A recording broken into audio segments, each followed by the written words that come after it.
What is going on, people? Welcome to Live Palace News here. As always, whenever there's something related to Palace, we are here to update it. As always, people, if you do enjoy the content, most importantly, get involved in the live comment section. If you're joining us live in the live comment section, let us know your thoughts on what we're talking about. If you have any questions, send them through. Put a Q and a dot before it. Like, subscribe. You already know the drill. And if you're watching replay, let us know your thoughts in the comment section down below. How we doing? As always, as you can see from the title, there are a few stuff to talk about with Palace, and also something that just popped up very last minute, right before we went live, about the goalkeeper situation, which is going to be juicy. As you can see from the title, Jaden Philogene, he has to decide between Palace, Ipswich, and Everton. We're going to be looking at that report, looking at reports about the goalie, and also the latest on Olise. How we doing, though, everyone? As Michael said, hit the like button. I'm going to go through all the comments as normal. Today, unfortunately, T couldn't join us. Happy 4th of July to everyone that's celebrating it. But you know what? Enjoy it. Enjoy your 4th of July. We'll be here talking about all the latest with Palace as well.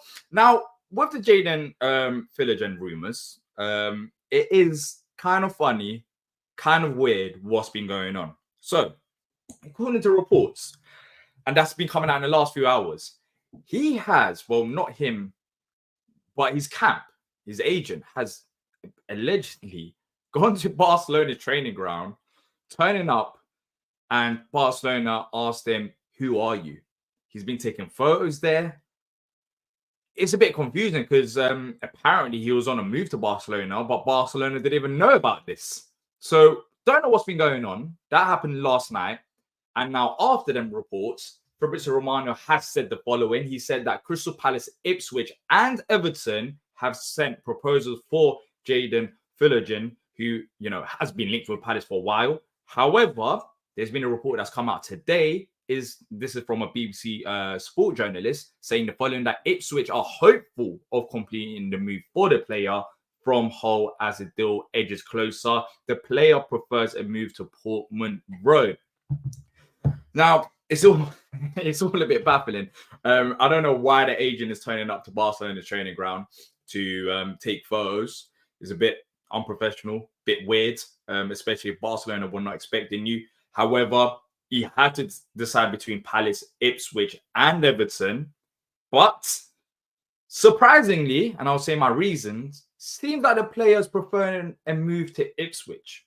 Look, send in your thoughts on that. But I'm surprised by this. After the Barcelona deal collapsed, I don't know if there was even a deal going on in the first place, based on the reports. I thought, you know what? Between Ipswich, Everton, and us, I thought we were the best shout for him. I mean, we're proven. We're proven to championship players. We've seen it with Gehi, Wharton, Eze, Olise, that if you come to Palace, we will develop you. We've been the right club for all of these players. And Ipswich, I know they've got newly promoted. Everton, still massive question marks about them and their future as well. The fact that he's picked Ipswich over Palace, the only reasonable justification, he hasn't officially been completed yet, but according to BBC Sport, that's what he prefers. The only justification that I could understand for that move is maybe the game time. Saying that, I don't know. Let me know in the chat what you lot think as well. But I thought that with Olise leaving, this opens the door for a player like him to come to the Palace side and compete with the likes of Kamada, with the likes of Eze, because he can play down the left-hand side as well as the right-hand side. But maybe he wants guarantees if he's moving away from Hull, and Ipswich may be able to offer him, promise game time week in, week out. But then again, as a player, when you look at Palace's model, we've proven to develop these players. So even if we can't guarantee him playing time, I'm surprised that he decided to go down that route. But look, we're going to be reading your comments and also talking about what next, because that is one player that was rumored to be, of the list of potential Olise replacements, and the list is kind of getting thinner. Now that is going to be having. Michael saying, can't believe Ipswich are having Hutchinson and Philogene. Would have liked Eva at Palace, 100%. I think great move for Ipswich. 100, young talents that they could sell on for higher fees, especially if they do well in the Premier League. So even if they do get relegated, they could still make a decent amount of money. It's interesting approach. Eagle Eyed, shout out to Eagle Eyed Football saying allegedly agent flew to Barcelona to just drive up interest. Barcelona were never interested. It's still weird. Like, why would you're not invited? You're just at Barcelona training ground. Everyone's just looking at him thinking, who's this guy? Like, why are you there? It's embarrassing for you. What's going on, Colin? And I think that might be the point. Maybe Ipswich may have promised him game time, which we couldn't offer. Which saying that, I mean, with Olise leaving, I think the door's there. But with Palace, I don't think there's any position that is guaranteed game time, especially when it comes down to the number 10, the role behind the striker, with Eze, França, Kamada. We even said that with Kamada before Olise left. We were saying, you know, is he going to be a starter or not? But you have to own your spot. You have to own your spot. You have to be playing with the best, you know, best players possible, better players anyways than, you know, that he would be playing with at Ipswich, and try to develop yourself as a player. That model at Palace has worked for these championship players. That's why I'm surprised that he's gone down that route. But Mike is saying it's money. Could be. We don't know exactly the finances involved with his wages, but it could be the money move. Maybe Ipswich security didn't chase his agent away fast enough, and his agent just pushed a move. Could be that as well. Or, as Paul said, or maybe we weren't really in for him. If we're not really in for him, people, who is your ideal Elite replacement? I feel like we've had this conversation before, but now no one can really mention him if the reports are true and if he's moving to Ipswich. We're left with what? Sule, Nusa, and Sarr out of the three names. That's been widely reported to be Elise's replacement. Where do we go from here? Who do we prefer? I think Sule is... The problem with Sule is you know, the fee that he might demand. Palace are not willing to pay around £30 million. Other than that, I think, you know, Sule would make a great choice. But Nusa still seems realistic to me, especially based on the latest report with him that Palace could agree a deal around £20 million. And based on all the players that we have signed so far, you know, that 20 to 25 is kind of our limit. We haven't spent above that limit of these youngsters, you know, players with high potential, because the more you spend, the risk gets, of course, trying to find a replacement. You guys saying two of Nusa, Sarr, and Sule, please? Yeah, I mean, there's going to be two replacements, but joined by AJ here. AJ, what, you got a new kit? Got a new kit? Walking home? Can you hear me? Yeah. Can you hear me? You need to be home. Do you want to go home and then afterwards join, or are you good now? I could do, but my train's not for another 15 minutes. So are you? I thought I'd jump on at least say hello. Are you at train station? Oh, I thought you was walking home. Yeah. What are you saying? You good? Yeah. How's everything, man? Yeah, man, it's good. We're just talking about Jaden Philogene. The reports were that it was between Palace, Ipswich Town, and Everton, because Barcelona was never on. And it seems like, based on reports, AJ, that he's picking Ipswich Town out of all these three clubs. Look, we've had comments saying maybe we weren't after him. It might have been the money. It might have been the playing time. For you, are you surprised for him to pick Ipswich over Palace? Yes and no. I thought he was definitely a right fit. I thought he was... he's definitely an exciting player, a very tricky winger, very, very brilliant on the ball. He definitely came on leaps and bounds last season. But it seems that there's a bit of a play with something, a weird and a rise going on with his agent. It seems that there's been a few rumors saying that he's been turning up at training facilities unannounced, trying to get his player to the highest bidder. So maybe there's a factor to it. I'm not too bitter. I feel like there's definitely a few players in line or in the pipeline that will be made available. So I would have loved him to sign, because I think he's an excellent player and I feel like he's very talented, and he definitely fits the buy cheap from the Championship and potentially sell high or move on to bigger things with us. But at the end of the day, there are other players on the market that, you know, there are loads and loads of players linked with us. So I think there's other opportunities somewhere else. Yeah, there are. I don't know if you would say loads of players. I mean, there's been players that have been consistently linked with Palace, and he was one of them. And if we write him off now, then what have we got? Nusa, Sule, and Sarr. Out of those three names, are you confident? Would you be excited by any of them? Who would you want the most? In all honesty, almost sort of challenging to what I said, Philogene is the one that excites me the most out of those names you dropped, because I feel like he's got the better numbers and I feel like he's got the highest ceiling. But I've been sort of coming around the idea of Nusa. That one is also a half decent one, to be fair.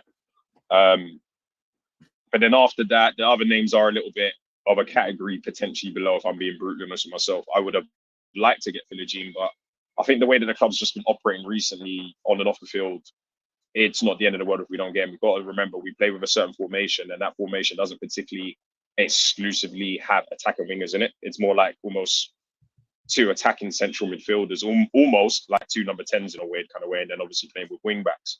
So if we're more focused on getting those positions to suit the manager's system, then it's not going to kill me if we don't get him.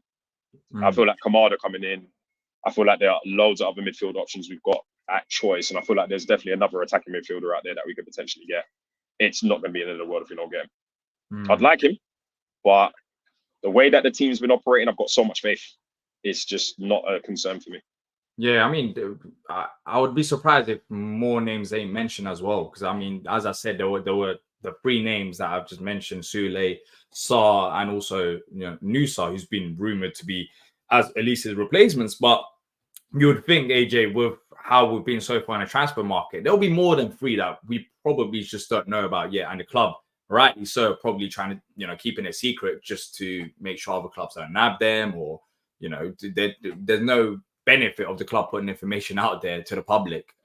So I think there will be more players, and it's a question of who will these players be, because Olise, he's going to be making that move. There's an update, we'll quickly mention that as well about the latest with that. But you don't want this to drag on as well. The earlier you get the player, the better, because you want the player to work under Glasner in pre-season. Glasner can understand the player can understand Glasner, understand the system, get to know his teammates. It's not the end of the world if you sign a player towards the end of the window, but it's not ideal. Not ideal at all. I agree, but we got to also remember, and I don't know if you've mentioned already, there is still France in that mix as well. He's still sitting there. Raksaki, maybe not as much, not exclusively as much, but you do have to add France to that equation. He's there for the first day of preseason. He's finally going to get the full coaching under the system.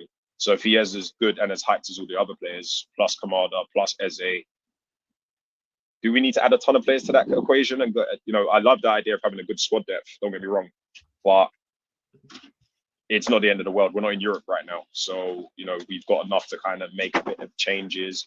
There are still a bit more, squad names rather than big boy names, i.e. the IUs and the Schlotts after that as well. Plus the other players have got to fit into the mix as well, man. You never know. I think when it comes down to it, realistically, I do think Kamada, even if Olise stayed at the football club, he was going to start the season due to the Olympics. So I think that doesn't change things in that perspective. And maybe sometimes we kind of forget about that. I mean, Kamada is an excellent signing. He's an excellent signing. He's a great player to have in his squad. But I don't think he is Olise's replacement. I think he was there to add depth and quality depth. I do think we need to make at least one more signing, even though reports have suggested that Palace are looking to make two more, which would, raise questions about the future of Raksaki and even maybe the likes of even Jordan Ayew, about their role at the football club if we were to sign two more like number 10 type of players that we've seen under Glasner's system. So, I think Kamada will start. France is a very good shout, but I think Francois and Eze, that is the two down the left-hand side. I think that is kind of sort in place now, but it's just the right-hand side where Olise was going to play. There's question marks there. Where does Ayew fall in the pecking order? What is Olise? Who is going to be Olise's replacement? Does Kamada start now? Kamada might have come as a depth option. It still doesn't mean that he wouldn't play minutes, but he was going to play behind Olise. Does that change now? Is Kamada a regular starter? Do you find a player that might not be as proven as much who comes as depth option behind Kamada? There's a lot of question marks. There's different ways we can approach this, even in terms of signing these players as well. So let's see. But indeed, hear me out, right? Yeah. Hear me out, right? The Kamada equation, what you've got to take into consideration, what all of us have to take into consideration is Kamada's not a nobody. Like, he's an attacking midfielder that's played in some of the biggest leagues in the world. He's a Japanese international. He bangs goals. He's banged goals in Europe. He's banged goals in the Bundesliga. Like, this is not some average everyday guy. Like, if anything, there is debate to say that he is a more accomplished, i.e. completed player than somebody like Olise in terms of obviously the years he's got him in and the experience. Obviously, output and exciting on the ball might be a different ball game we're talking about. But let's just not forget we've signed a 27-year-old experienced quality player. And do you think that player is now going to be a starter with Olise gone? Do you think that might be? There was a debate here between. I always thought Kamada, yeah, but then I always saw it as a situation where he was going to come in and challenge anyway. There was no way he's coming under Glasner, a manager he knows well, to Palace to sit on bench, the whole bench for the whole season. That was never going to happen. So, not for the kind of caliber of player he is. So let's get a little bit of perspective on it and sit there and think, you know what, actually, we've already got a really exciting attacking midfielder that can do a job and has done bits wherever he's been anyway, and is with a manager he's very familiar with, and has I don't know what the word I'm looking for, has a bundle, that's the word, experience in Europe as well as in that league as well. That cannot be ignored. It would be nice to get another 1 or 2 players in just to make sure we're nice for the whole sort of season plus cup games and the rest of it. But I don't want to get too pulled into the idea that we're almost got a gaping hole in the team when I don't think it's that. Yeah. It's a loss in terms of the quality of player that we have lost and the excitement of the player that we've lost. But we have replaced that quality already, and we do already have that quality here and there around the squad anyway. Yeah. Do I think we should stop spending now? No. I feel like there's definitely a few other players that we can get out there, but I think we just need to not get too concerned with Olise leaving and just replacing it almost like with a like-for-like. Yeah. Colin's saying the system is very demanding, so squad depth is important as well, need to painting it over a whole season, not just 10 games plus cup games. Yeah, look, as I said, Kamada was excellent depth option, and he could easily be a starter as well. That's why he's an excellent depth option. And regardless of if Olise was staying or not, he would have got good amount of game time, but maybe he might not start games, but he might still played half an hour every other week. So, and it's a very good point. The system is very demanding. We can just stop there. It is very demanding. We need players. Not only we need players that can match the quality as well. And we haven't had that. And I think this is where we have the problem as Palace fans. Sometimes when we link to some players, it's like, hold up, does that mean player A is leaving or player B is leaving? No, we just need players of that caliber that could step up to the plate. I think Chadi Riyad, for example, very good example. Some people said, oh, is he going to be a replacement for Gehi if he was to leave? No, we need him because, injuries happen, fatigue happens, cup games happen, squad depth. We need squad depth. Now, if we call on Chadi Riyad, based on what we've seen so far, he'll be able to,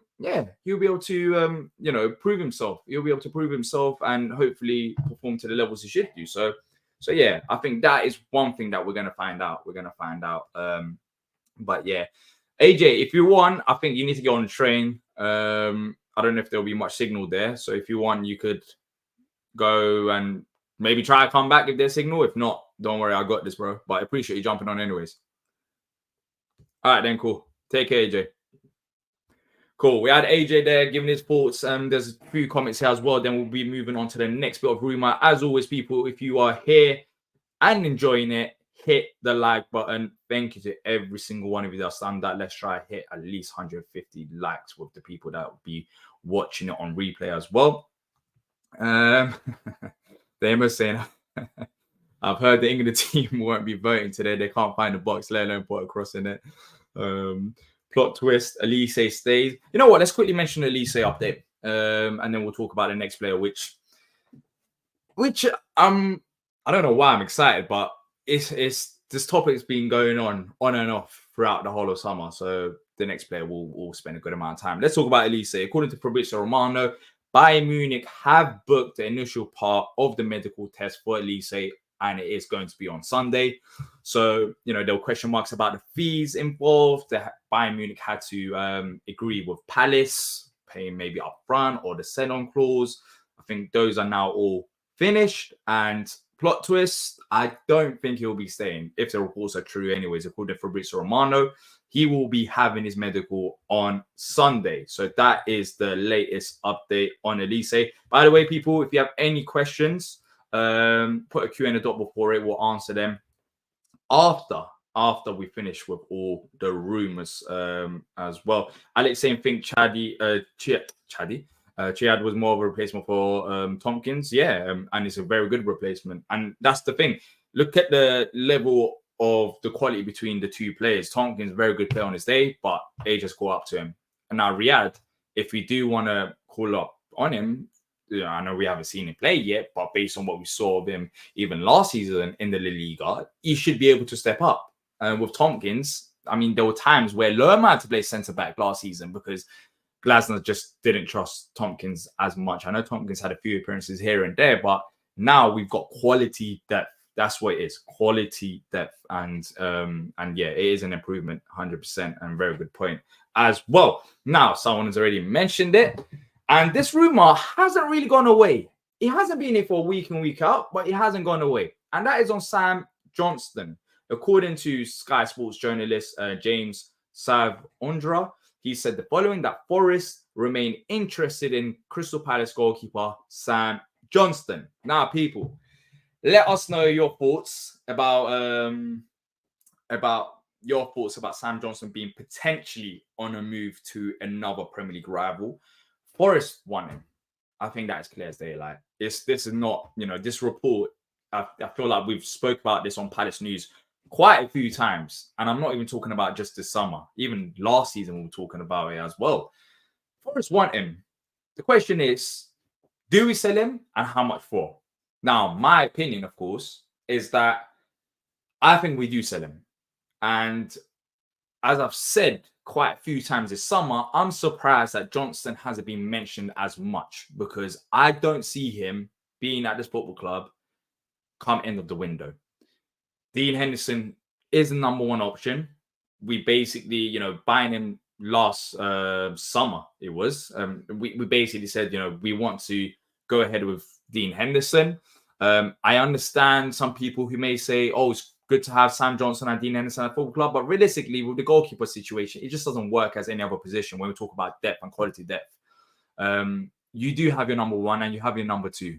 That's pretty much the case. And especially when you have two goalies who are fighting for the same England spot, you just can't have them at the football club. And Forest have been after him. Forest have, wanted him for quite a while. So let me know what you think as well in the chat. But for me, it was weird because last season, at some points when Dean Henderson was playing, I was thinking, why did we sign Henderson? He looked a bit shaky, but as the season went on, as he played more games, he looked much more solid, composed in goal. Now, saying that, Johnstone didn't do anything really wrong. He was out injured. So I think there's a case for wanting both of them at the football club. But if you had to pick one, who would you pick?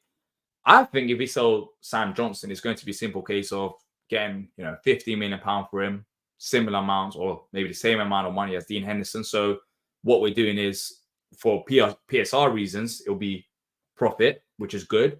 But essentially what we're doing as a football club is saying we swapped Dean Henderson for Sam Johnstone. Now, I'm not against it. I think this was always going to be the case. You don't sign Dean Henderson and keep Sam Johnstone as a football club. I think signing Dean Henderson kind of indicated where the club were at with Sam Johnstone, that he was going to be a sale. And I think it is a smart business move as well when we're talking about the profits and the PSR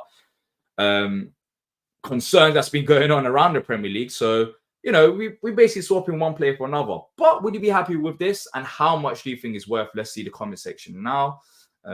What's your price for MD? I love Sam Johnstone. I'm wanting to stay, but every player has a price. If Forest offer £20 million, then Sam needs to pack his bags, in my opinion. I think if Forest offers £15 million, Sam will pack his bags. I think that is still good money for Sam Johnstone as well. To be fair, for me, Johnston's still number one. Is there anyone else in the chat that thinks, that wants Johnstone as a number one? I think Henderson kind of got the fans over towards the end of the season. He made some big saves, and it's given us a bit more confidence. But some people still prefer Sam Johnstone. That's the problem. They're both very good goalies, and they should be playing in the Premier League. One shouldn't be behind the other. And you're not going to change goalies week in, week out as well. You're not going to have Johnstone one week, Henderson another week. And as I said, the biggest thing is the England spot. If Sam Johnston's behind Dean Henderson, what's the chance of him being selected for England? Very slim, because Dean Henderson is ahead of him. Paul's saying, I think it's hard to keep two number ones happy. That's 100%. That's where my head's at. With any other position, that's fine. For example, Ryan Sessegnon and Tyreek Mitchell at the left wing back position, I'm happy with that, because with that, you can rotate. There's cup games and all of that. But with goalies, you basically have your number one.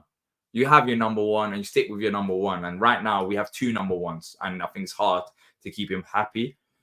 Pretty sure Forest signed a Brazilian goalie. Interested. Let me know in the chat, because I haven't seen that. They might have signed a new goalie. But this report literally just came out today, right before we went live.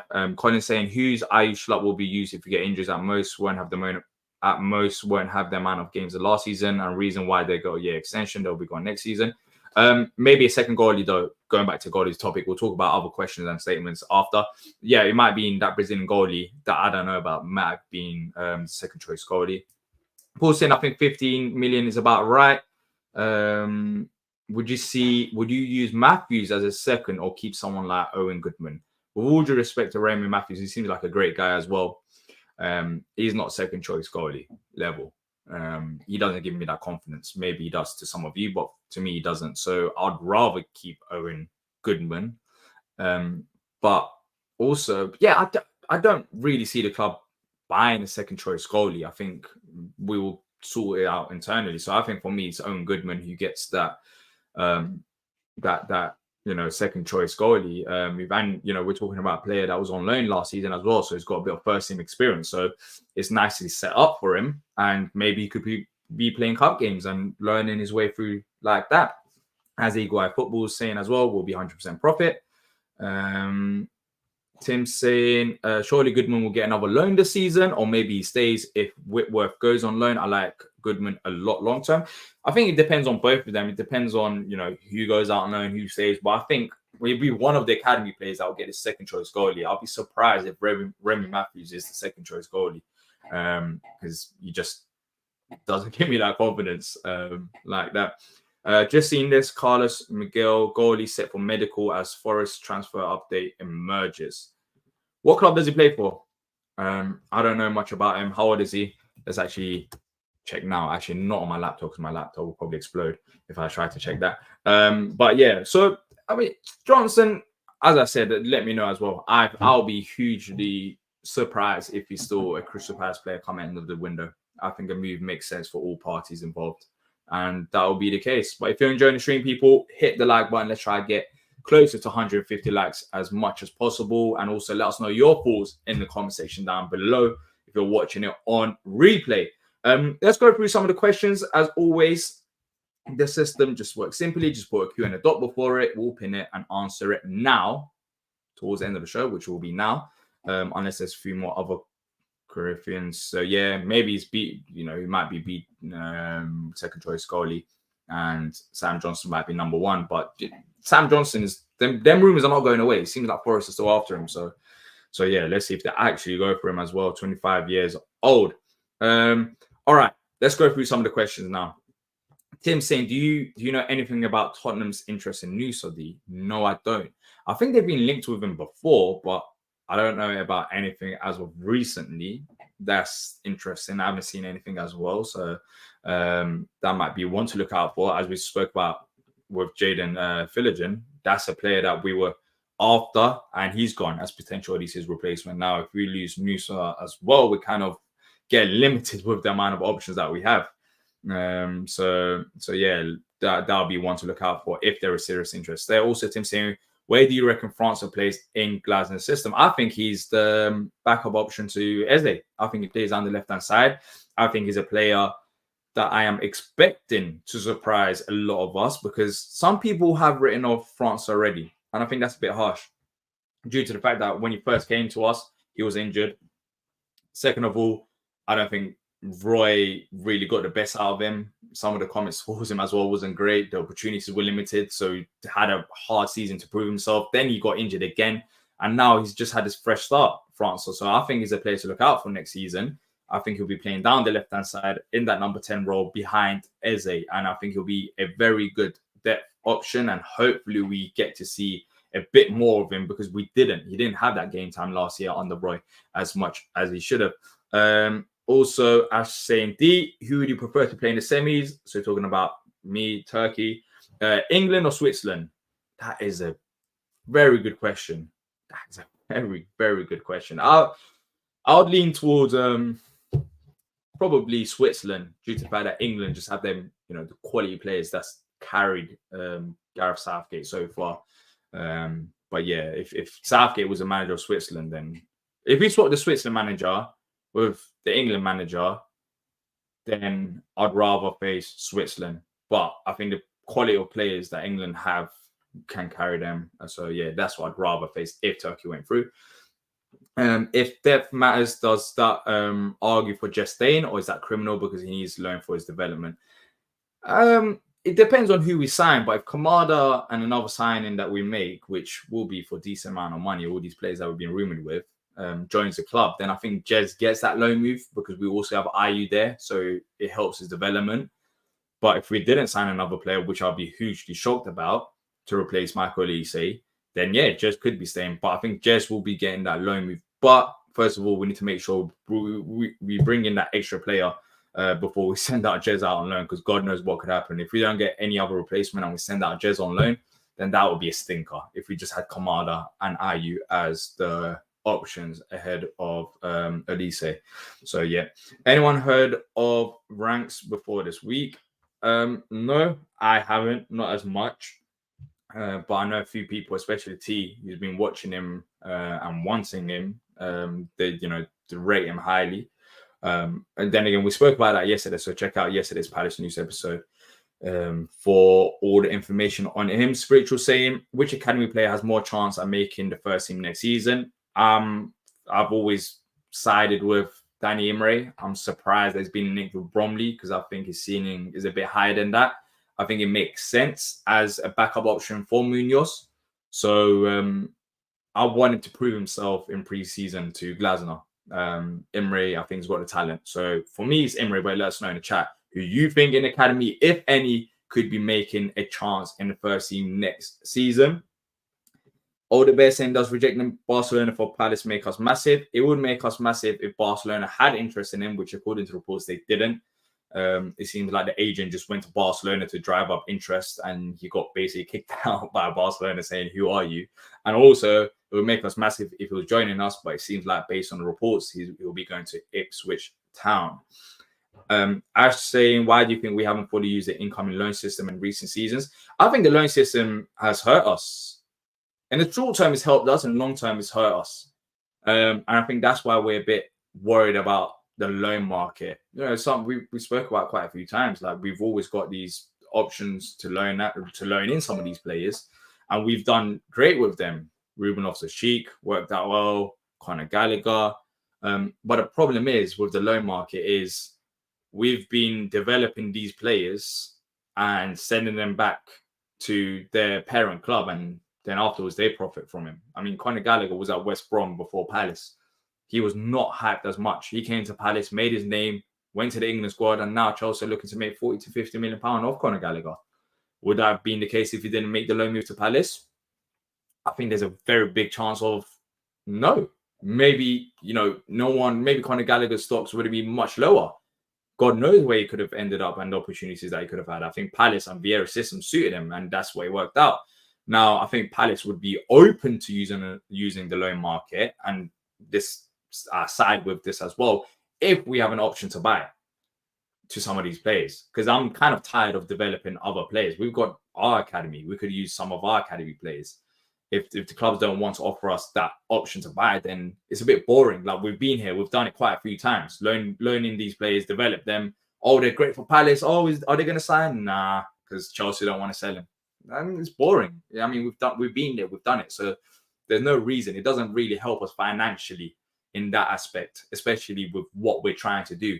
Bring in these youngsters for low fees, sell them on for profit. What we're doing is, with the loan market, what we've done is bring in these youngsters for low fee, basically nothing, covered wages plus loan fee, and then develop them. And then the parent club makes a profit rather than Palace, even though Palace is the one that put their name out there. So I think that's why. That's my idea, anyways. Why we haven't used the loan market as much, because I don't think we've had them opportunities with options to buy, because the parent clubs don't want to include that.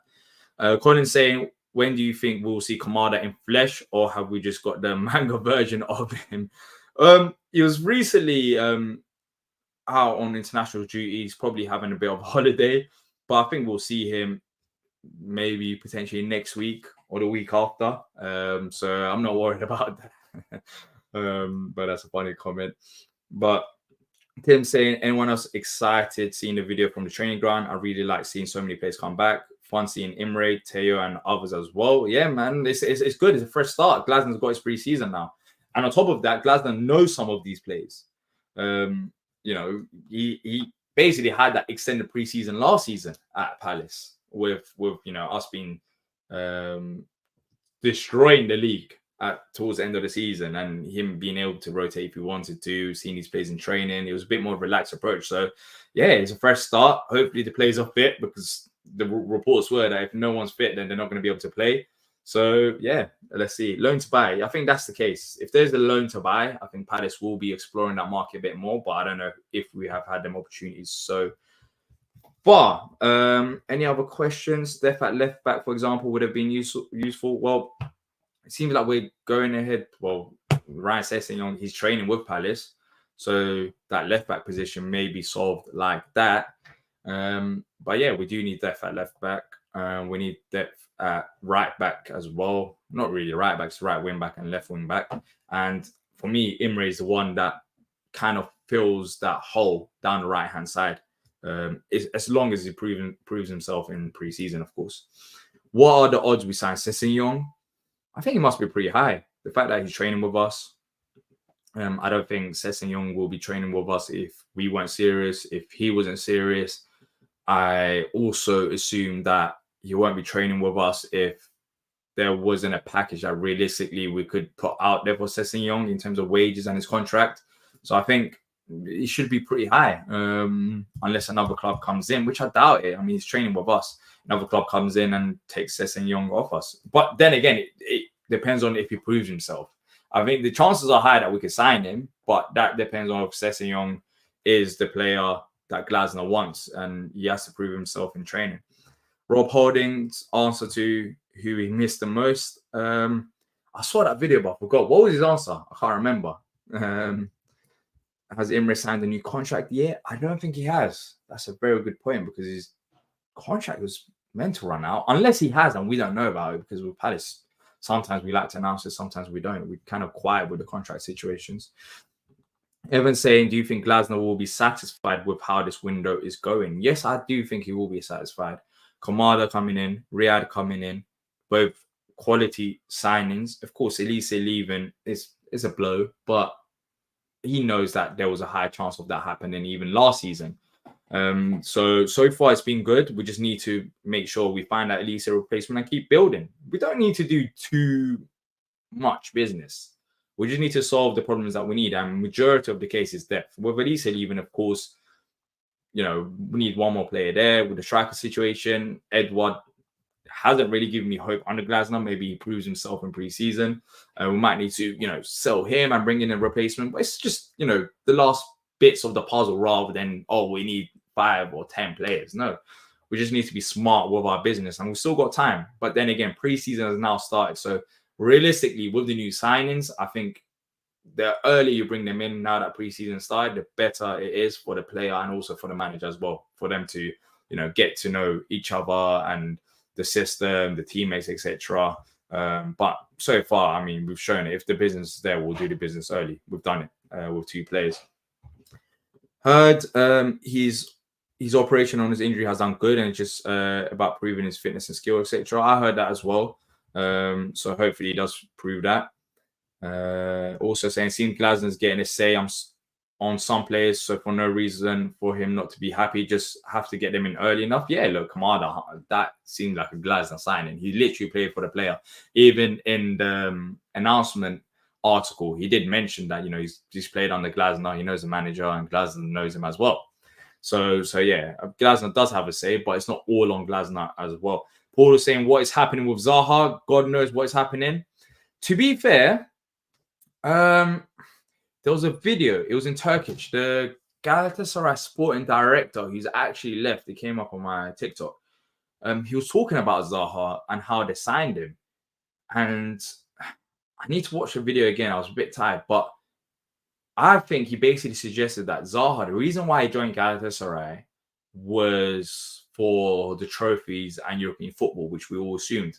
Apparently, the package that Palace put out financially was better than the package Galatasaray put out. But now I don't know how true that is, but I did see that video of the sporting director talking about Zaha, the ex-sporting director, now that he's left Galatasaray.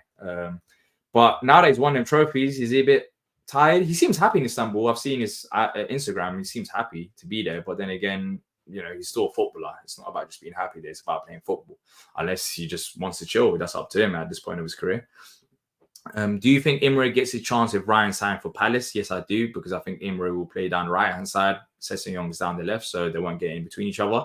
The question is, does Theo get a chance if Sessegnon was to sign?